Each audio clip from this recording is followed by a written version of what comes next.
네, 하나님께 영광의 박수 올려드리겠습니다. 우리 옆사랑을 인사하시겠습니다. 반갑습니다. 축복합니다. 사랑합니다. 네, 오늘 우리 찬송이 참 좋네요. 그죠? 참 고백하는 것처럼 마치 사랑을 고백하는 연인들이 서로 사랑을 고백하는 것처럼 하나님께 사랑을 고백하는 찬송 우리가 그 마음으로 이 예배 드리시면 좋겠습니다. 오늘은 사순절 두 번째 주일인데요. 사순절 어떻게 잘 보내고 계신가요? 어제는 대보름날이었는데 오곡밥 드셨어요? 부럼도 좀 깨셨나요? 요즘 MZ 세대들은 대보름에는 보름달처럼 둥근 피자를 시켜 먹는 날이라고 그런다고 합니다.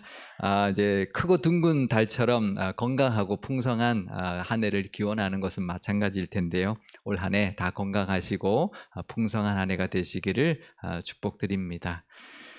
오늘 본문은 포도원 품꾼의 비유라는 비유의 말씀인데요. 이 말씀을 묵상하다가 그동안 깨닫지 못했던 은혜가 있어서 함께 나눠보려고 합니다. 예수님께서 포도원 품꾼의 비유를 다 말씀하시고 난 뒤에 이 말씀을 하셨는데요. 마태복음 20장 16절 말씀입니다. 이와 같이 나중된 자로서 먼저 되고 먼저 된 자로서 나중되리라. 사실 이 말씀은 바로 앞장에서 이미 부자 청년의 이야기에서 하셨던 말씀이거든요. 마태복음 19장 30절 말씀입니다. 그러나 먼저 된 자로서 나중되고 나중된 자로서 먼저 될 자가 많으니라. 그러니까 순서만 바뀌어서 똑같은 말씀인데, 근데 마태가 지금 성경을 기록하면서 바로 이어서 이 말씀을 두 번이나 기록하고 있는 이유가 분명히 있을 것입니다. 우리가 사실 이 두 이야기를 이제 읽거나 들을 때 크게 연관 있는 이야기처럼 생각하지 않죠. 부자 청년의 이야기는 재물이 많으면 천국에 들어가기가 어렵다라는 그런 말씀으로 우리가 이해하고, 또 포도원 품꾼의 이야기는 일찍 온 품꾼이나 늦게 온 품꾼에게 주인이 똑같이 한 데나리온씩 주면서 이게 천국의 모습이다, 하나님의 뜻이다라고 하는 그런 말씀인데요. 그래서 이 두 이야기는 연관성이 있어 보이지 않죠. 근데 마지막 구절이 똑같은 말씀으로 끝을 맺고 있다는 것입니다. 이 두 이야기가 다른 이야기 같지만 사실 다른 이야기가 아니라는 거죠. 결론이 같은 이야기라는 것입니다. 그리고 이 두 이야기가 서로 떨어져 있는 것도 아니고 바로 연이어서 기록되어 있는 것도 뭔가 이 두 이야기를 통하여 주시는 똑같은 은혜, 똑같은 메시지가 있다는 것을 우리가 알아야 할 것입니다. 특히 우리 교회가 올해 70주년을 맞이하였습니다. 그래서 먼저 된 교회로서 기념하고 축하하는 이 시점에 주시는 말씀이라면 우리가 귀담아 들어야 할 것입니다. 사실 70주년을 맞이한 우리 교회 입장에서는 이 말씀이 좀 불편할 수도 있어요. 왜냐하면 70주년이 되어서 우리가 얼마나 좋고 자부심이 있는 그런 시간인데, 그 자부심을 누리는 시간인데, 그래서 먼저 된 자가 먼저 된다, 먼저 된 자가 복이 있다, 그런 말씀을 주셔야 되는데 먼저 된 자가 나중될 수 있다, 이제 이 말씀을 우리에게 주고 계시는 거죠. 그러니까 이 말씀을 보면서 사실 저도 조금 불편했어요. 아니, 하나님, 우리 교회가 지금 70주년 지금 이렇게 축하하고 있는데 먼저 된 자가 나중될 수 있다는 이 말씀이 뭔가요? 우리에게 먼저 된 것보다 더 중요한 것이 있다는 것을 가르쳐 주시기 위한 말씀일 것입니다. 오늘 70주년을 맞이한 우리 교회에게 주시는 이 말씀을 통하여 하나님의 음성을 들으시고 70주년이 된 우리 교회에게 어떻게 하면 더욱 우리 교회가 복된 교회가 될 수 있는지, 또 우리 각자의 믿음은 어떨 때 하나님께 더 칭찬받는 믿음이 되는지 깨닫는 시간이 되시면 좋겠습니다. 그래서 오늘은 이 두 이야기를 통해 주시는 하나님의 음성을 들으시고 먼저 된 자도 놓칠 수 없는 은혜를 붙들고 나중된 자는 또 더 인정받는 믿음을 갖는 그런 시간이 되시기를 바랍니다.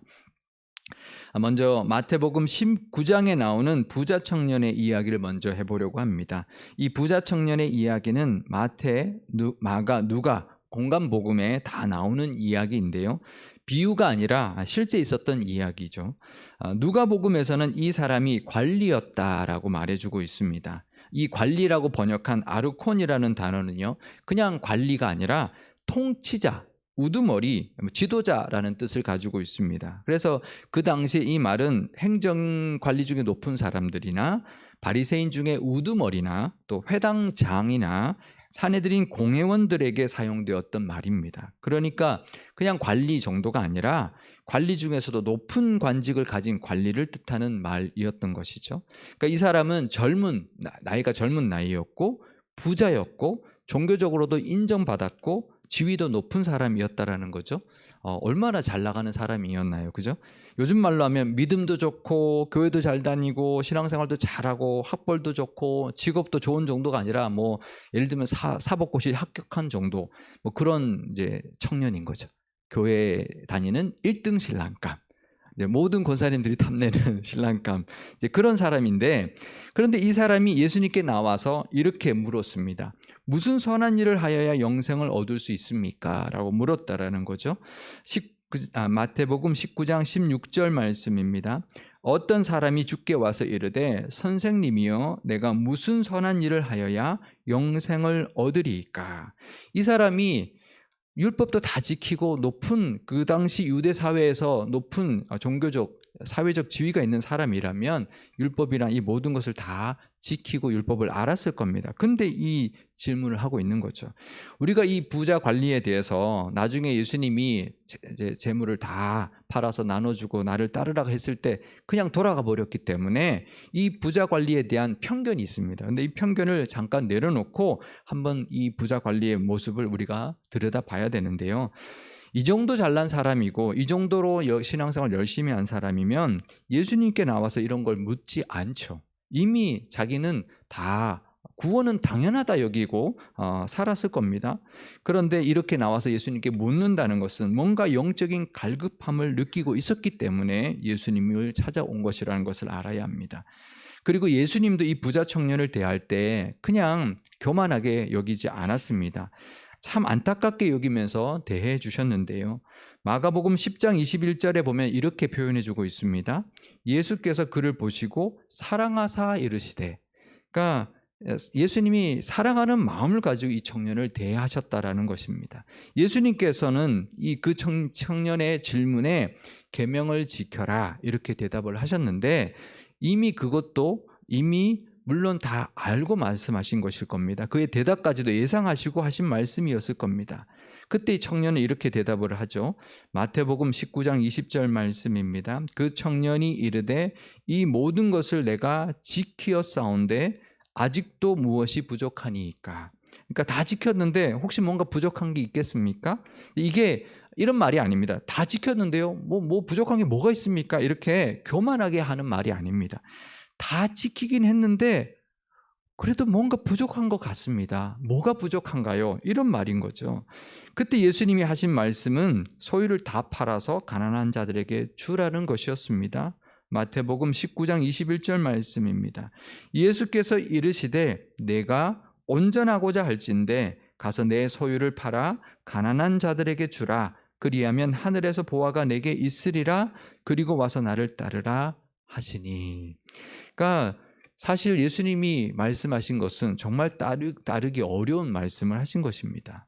정말 소유를 다 팔아. 우리 중에 예수님이 이제 모든 재산 다 팔아서 사람들한테 나눠주고 나를 따르라 그러면 여기에 순종할 만한 사람이 얼마나 있을까요? 왜 예수님이 그러셨을까? 예수님이 왜 이렇게 말씀하셨는지가 사실 이 이야기의 핵심입니다. 우리는 이 부자청이 돌아간 것만 보기 때문에 예수님이 이렇게 말씀하신 거를 좀 지나칠 때가 많이 있습니다. 사실 예수님께서 이렇게 하라고 한 사람은 이 부자 관리밖에 없거든요. 우리가 잘 아는 삭개오에게는 그러지 않았습니다. 소유를 다 팔아서 가난한 자들에게 나눠주라고 그러지 않았습니다. 삭개오가 스스로 이렇게 말합니다. 내 소유의 절반을 가난한 자들에게 나눠주겠습니다. 혹시 내가 속여서 빼앗은 것이 있다면 4배로 갚겠습니다. 이렇게 먼저 예수님께 말을 했고요. 그래서 예수님이 참 기뻐하시면서 오늘 구원이 이 집에 이르렀다라고 아주 칭찬에 칭찬을 해주시고 또 구원의 복도 내려주셨습니다. 그런데 이 부자에게는 그러지 않았습니다. 이 부자에게는 소유 절반이 아니라 소유를 다 팔아서 가난한 자들에게 나눠주라고 그리고 나를 따르라고 했던 것이죠. 왜 그러셨을까요? 너무 심하게 말씀하신 게 아닌가 생각할 수 있는데요. 예수님이 그렇게 말씀하신 데는 분명히 이유가 있을 것입니다. 게다가 마가복음에서는 그 말씀하실 때 이렇게 말씀하셨거든요. 마가복음 10장 21절 말씀입니다.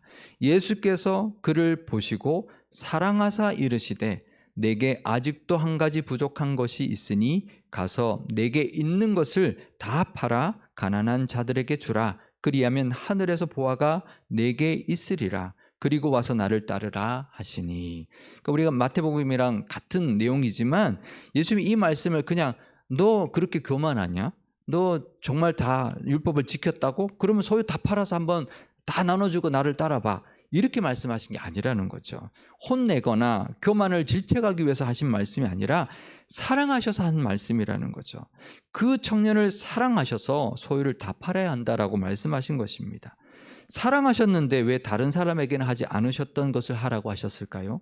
그건 바로 그 청년에게 이 재물이라는 것은 아주 특별한 것, 천국에 들어가지 못하게 하는 이유였기 때문입니다.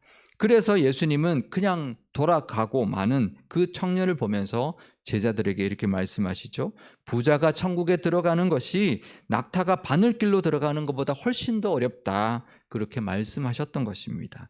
이 청년에게는 이 재물이 영생을 못 얻게 하는 걸림돌이었습니다. 쉽게 말하면 우상이었던 거죠.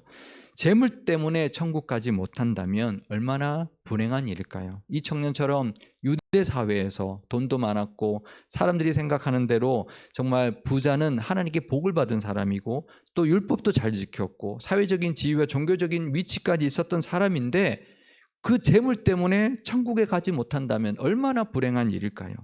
그래서 예수님은 그를 사랑하셨기 때문에 그 우상을 버려야 네가 영생을 얻을 수 있다. 네가 영생을 얻기를 원한다면 재물을 다 팔아서 나눠주고 나를 따라라. 나의 제자가 되라. 아무나에게나 이런 말씀하시지 않죠. 아무나에게나 12제자가 아니고는 이렇게 말씀하신 적이 없습니다. 그러니까 이 청년을 사랑해서 그 재물이 우상이니 그 재물을 다 나눠주고 나의 제자가 되라. 그렇게까지 말씀하셨던 것이죠. 그런데 사실 우리가 이 말씀을 볼 때 우리와는 별 상관없는 말씀이라고 생각하기가 쉽습니다. 왜냐하면요, 우리는 이 부자 청년처럼 돈이 많은 것도 아니고 또 예수님이 우리에게 재물을 다 팔아서 나눠주고 나를 따르라 그러지도 않으시기 때문이죠. 그런데 이 이야기가 우리와 상관없는 이야기가 아닙니다. 이 이야기의 마지막 말씀을 보면 이렇게 말씀하시죠. 먼저 된 자는 나중되고 나중된 자는 먼저 될 자가 많다. 그렇게 말씀하신다면 우리 중에 그 누구도 이 부자 청년의 이야기와 무관하다라고 말할 수 없다라는 거죠. 우리가 그걸 알아야 합니다. 이 이야기가 우리의 이야기라는 거죠. 우리에게도 하시는 하나님의 말씀이라는 것을 알아야 합니다. 그러면 이 성경은 이 부자 관리 이야기를 통해서 오늘 우리에게 이 시간 무슨 말씀을 하고 계실까요? 단순히 재물이 우상이 되어서는 안 된다. 그 말씀일까요? 물론 그 말씀도 맞지만 그 이상일 것입니다. 그건 바로 이 청년에게는 재물이 우상이지만 우리에게는 다른 것이 우상이 될 수 있기 때문입니다. 하나님보다 그 어떤 것을 더 사랑하고 더 의지해서는 안 된다라는 것이죠. 그런 것이 있다면 버려야 천국을 누릴 수 있다. 이 부자 청년에게는 이 부자 청년은 하나님보다 재물을 더 사랑하고 더 의지했지만 우리에게는 다른 것이 있을 수 있는 것이죠. 얼마든지 그럴 수 있는 것입니다. 요한복음의 마지막 장면에 보면 예수님께서 베드로에게 하신 질문이 사실 이것과 똑같은 질문입니다. 뭐라고 하시냐면 요한의 아들 시몬아 내가 이 사람들보다 나를 더 사랑하느냐 이렇게 물으셨습니다. 근데요, 그 요한복음 21장 그 성경의 그 밑에 보면 주석에 이렇게 나와 있습니다. 이 사람들보다를 이것들보다라고도 번역할 수 있다는 겁니다. 이것들보다 나를 더 사랑하느냐. 그러니까 예수님보다 더 사랑하는 것이 있느냐 이것인 거죠. 나보다 더 사랑하는 게 있느냐라고 물으신 거죠. 우리가 가끔 이런 질문을 들을 때가 있습니다. 나야 일이야. 나야 취미야. 나야 뭐야 뭐 이렇게 물을 때가 있죠. 이 무서운 질문입니다. 대답을 잘해야 됩니다. 이 잘못 대답했다가 큰일 날 질문이고 대답을 머뭇거려서도 안 되는 그런 질문인데요. 예수님이 부자 관리에게 이렇게 질문하신 거죠. 나야 돈이야. 근데 청년은 근심하다가 그냥 돈을 택해버렸던 것입니다. 우리에게도 하나님보다 더 사랑하고 더 의지하는 게 있다면 그건 천국 갈 수 없는 것이죠. 그리고 이 땅에서도 천국을 누리지 못하는 것이 될 겁니다. 오늘 설교 제목처럼 우리는 먼저를 내세워서는 안 됩니다. 얼마나를 붙들어야 합니다. 얼마나 내가 하나님을 더 사랑하느냐. 먼저 믿었고 먼저 신앙생활 한 것보다 더 중요한 것은 얼마나 더 사랑하고 있느냐. 하나님을 또 얼마나 더 의지하고 있느냐. 그게 중요하다라는 것이죠. 우리 교회가 70주년을 맞이하였습니다. 먼저 된 교회죠. 근데 먼저를 붙들기보다 70주년 된 교회이니까 하나님을 더 사랑하고 더 의지하는 교회, 얼마나 더 하나님을 사랑하고 얼마나 더 하나님을 의지하는 교회가 되어야 할 것입니다. 얼마나 더 사랑하느냐를 붙드는 교회가 되어야 할 것입니다. 우리 각자도 마찬가지죠. 우리의 모습도 먼저 믿었고 먼저 직분을 받았고 먼저 우리 교회를 다녔고 보다 얼마나 하나님을 더 사랑하고 얼마나 더 하나님을 의지하고 있느냐를 돌아보고 붙드는 시간이 되어야 할 것입니다. 사순절입니다. 내가 먼저를 내세우기보다 얼마나를 붙들고 얼마나 하나님을 내가 더 사랑하고 있는가, 나를 위하여 십자가를 지셨는데 내가 얼마나 하나님을 더 사랑하고 얼마나 하나님을 더 의지하고 있는지 돌아보시는 시간 되시기를 바랍니다. 그리고 마태복음에서 곧바로 이어지는 이야기가 바로 오늘 본문의 말씀 포도원 품꾼의 비유인데요. 포도원에 품꾼으로 온 사람이 아침 일찍부터 온 사람부터 오전 9시에 온 사람, 정오에 온 사람, 오후 3시, 오후 5시에 온 사람까지 다 달랐는데 근데 주인이 똑같이 품삯을 하루 일당인 한 데나리온씩 주었습니다. 그래서 먼저 온 사람들이 주인에게 불평하면서 따졌다는 것인데요. 왜냐하면 1시간밖에 일하지 않은 사람이 한 데나리온을 받았다면 자기는 12시간 일했는데 더 받아야 마땅한 게 아니냐라고 따졌던 것이죠. 물론 세상적으로는 맞는 말입니다.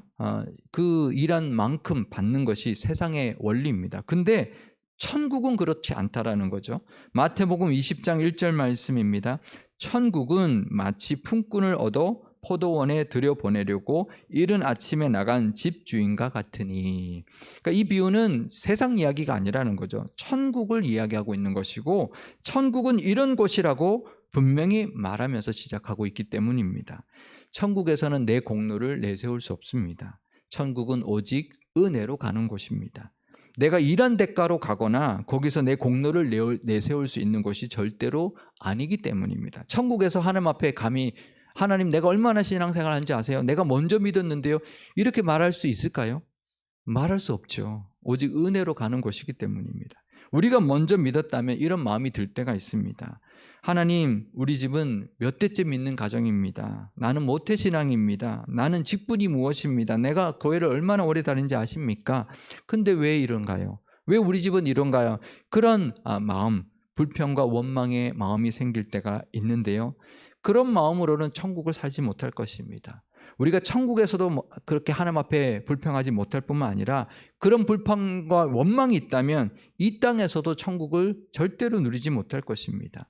우리가 이 땅에서 천국을 누릴 수 있는 비결이 뭐냐면 바로 먼저를 붙들기보다는 얼마나를 붙드는 것입니다. 얼마나 내가 감사하고 있느냐, 거기에 천국이 있습니다. 그 비유, 포도원 품꾼의 비유를 보면 알죠. 먼저 온 사람이 일을 열심히 했습니다. 자기의 일당 한 데나리온을 받았습니다. 그 은혜를 알아야죠. 그 은혜에 감사할 수 있어야죠. 근데 자기는 자기가 받아야 할 일당을 받았는데 남들이 1시간밖에 일 안 하고 일당을 한 데나리온을 받았다고 그것 때문에 불평하고 감사하지 못한다면 그 천국을 잃어버리는 것이죠. 자기가 받은 은혜를 본다면 그 천국을 누릴 수 있을 텐데 그것에 그 얼마나 하나님께 감사하는 그것을 누리지 못함으로 말미암아 천국을 잃어버리고 있는 것입니다. 우리가 이런 말을 합니다. 가끔 배 아프면 지는 거다. 배 아파하면 안 됩니다. 남들 때문에 배 아파하면 지는 겁니다. 원망하고 불평하고 배 아파하면 그것은 지는 것입니다.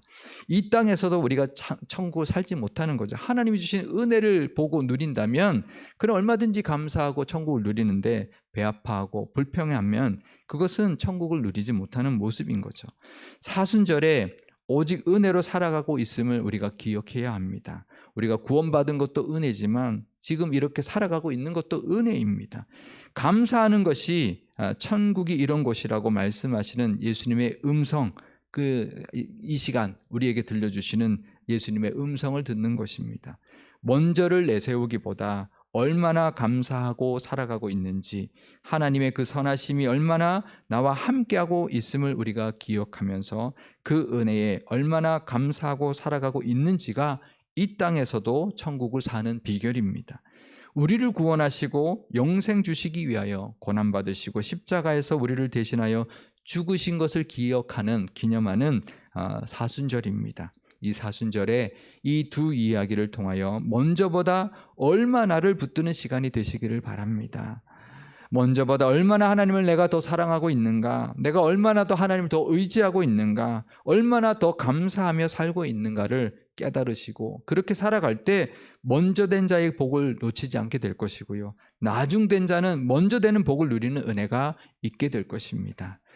우리 교회가 70주년을 맞이하여서 먼저를 붙들기보다는 얼마나를 붙들므로 말미암아 70주년에 부어주실 복과 독수리처럼 날아오르는 은혜를 누리는 교회가 되시기를 주님의 이름으로 축원드립니다. 기도하시겠습니다. 세상의 그 무엇보다 하나님을 더 사랑하기를 원하시는 하나님 아버지, 이 사순절에 하나님께서는 나를 지극히 사랑하셔서 독생자까지 주셨는데 그 사랑을 뒤로한 채 이 부자 청년처럼 하나님이 아닌 다른 것을 더 사랑하며 놓지 못하고 있는 모습은 없는지 우리를 돌아보게 하옵소서. 교회를 오래 다녔어도 열심히 신앙생활을 하고 있어도 하나님보다 더 사랑하고 더 의지하는 것이 있다면 그건 절대 천국에 들어갈 수 없는 모습일 것입니다. 또 하나님이 주신 은혜가 얼마나 많은데 우리는 그 은혜에 감사하지 못하고 때로는 불평하고 원망할 때가 있다면 그것은 천국을 살지 못하게 하는 것임을 기억하게 하옵소서. 먼저 구원의 은혜에 감사하게 하시고 또 범사에 베풀고 계시는 은혜에 감사하는 모습에 천국이 있음을 잊지 않고 붙들게 하옵소서. 70주년을 맞이한 우리 교회가 먼저 된 자로서 나중되지 않기를 바라시는 하나님의 그 마음 깨닫게 하시고 우리 교회가 먼저 된 자의 그 복을 잃지 않게 하시며 하나님을 더 사랑하고 더 의지하며 하나님께 더 감사함으로 독수리처럼 힘차게 날아오르는 교회가 되게 하옵소서. 또 우리 모든 교우들에게는 먼저 된 자의 그 복이 있게 하시고 나중된 자는